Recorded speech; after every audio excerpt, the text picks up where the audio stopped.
Good evening, Zimbabweans. I hereby congratulate the generals. I congratulate the generals for coming halfway to the rescue of the Zimbabwean people. The generals, you have only come halfway towards the total emancipation for the Zimbabwean population. Total emancipation. It's like another independence. That's what the generals' action must lead. Another independence for Zimbabwe is needed. Another independence for Zimbabwe is needed. Look at the land barons. Look at the land barons. We are not talking about land not being relocated to the majority of the Zimbabweans, but we are talking about how. About how there needs to be a second independence for Zimbabwe. Look at the people. Look at the people. People are living rough. And then people were given land for free. And they sold it. They sold that land on the land that they got for free. That is what we are against. That is why Zimbabwe is going to have a second independence. And we want the generals to lead us to that. We request the generals to lead Zimbabwe to a second independence. Emancipation of the people. Where did all the money go? Where did Zimbabwe's wealth go? We want the generals to lead that investigation. If the generals are to unite Zimbabwe, they've got to ask every Zimbabwean to participate. There's got to be forgiveness. There's got to be forgiveness. Zimbabwe is a Christian country, mostly. Of course, faith of other nations are invited and free to participate in Zimbabwe as they do right now. But it's not it's like a one-sided affair. It's like a one-sided fight.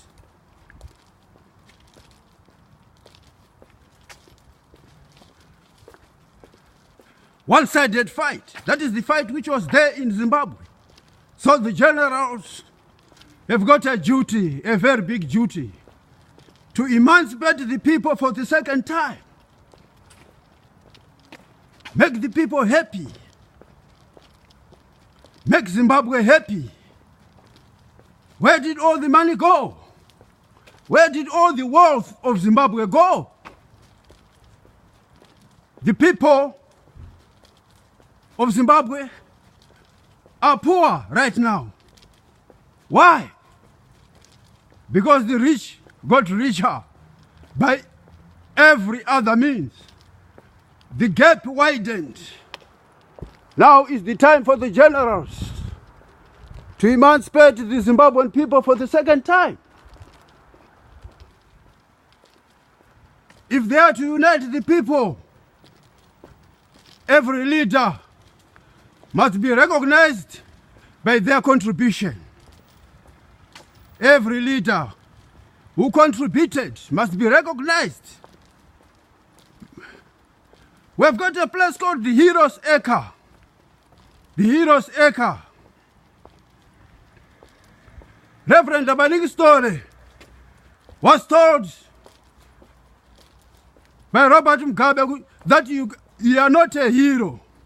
Reverend Abanik's story. Reverend Abanik's story. But because of the hatred that this family preached, he was made. He was buried at his farm in Chipinge. He was declined his rightful status of a hero. He said, once the time he lost to Robert Mugabe, that it's unfortunate that this person we have put in is never going to go out. I know him. He was my Secretary General. I know him. That is how tyranny abides. That is only the start of tyranny, where one family rules supreme. Like in Libya, it's like Zimbabwe was run like a Jamaica. One family bent. Reverend Livingstone was told by Robert that you sold ZANU-PF, so you are not fit to be a hero. Despite all your contributions, they come to naught. You are not a hero in his eyes. But to eyes of millions of Zimbabweans, Reverend Livingstone is a hero. He is a hero for Zimbabwe. He was one of the founders of the liberation struggle. Where is he now? I ask the generals to look further afield and accord him his hero status. The commander-in-chief, you know, the Reverend Livingstone was a soldier. He was a soldier of the liberation struggle, but he was denied his hero status. Now it is up to the generals to make that wrong right. They should make that wrong right. And they will have every Zimbabwean behind them. The Reverend must be declared a national hero.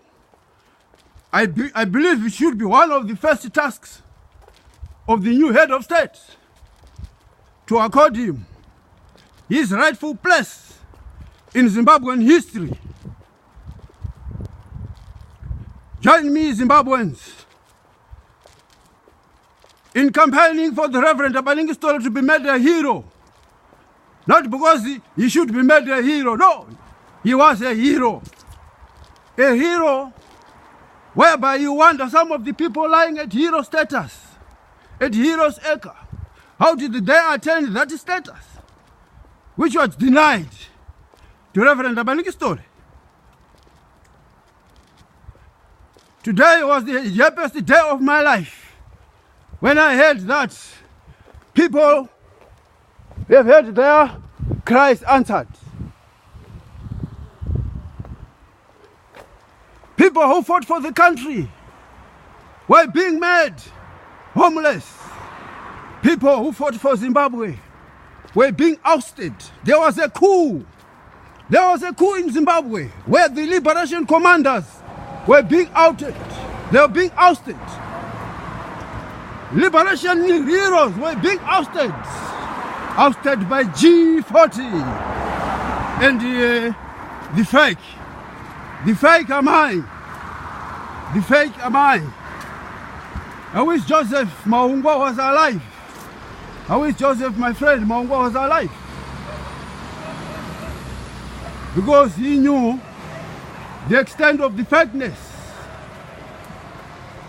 I never met them together, but he told me, he showed me actually an invite to State House at one stage. Zimbabweans, let's rally behind these guys, give them a chance, and try and restore Zimbabwe back to its original. Zimbabwe of the currents is a Zimbabwe which can fight its wars economically.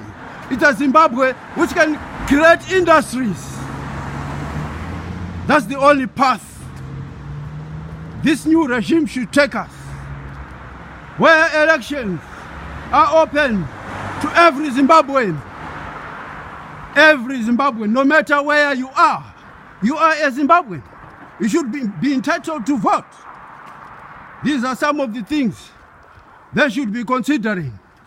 And considering as well, coming back to join the Commonwealth. Both Zimbabwe, as a Commonwealth country, is very rich. It's very rich, it's got rich friends to trade with, rich friends to take their sons for scholarships. The Commonwealth We implore the generals to rejoin the Commonwealth as a matter of urgency. As a matter of urgency, they should rejoin the Commonwealth. Put Zimbabwe back on the map is my plea to the generals. Thank you.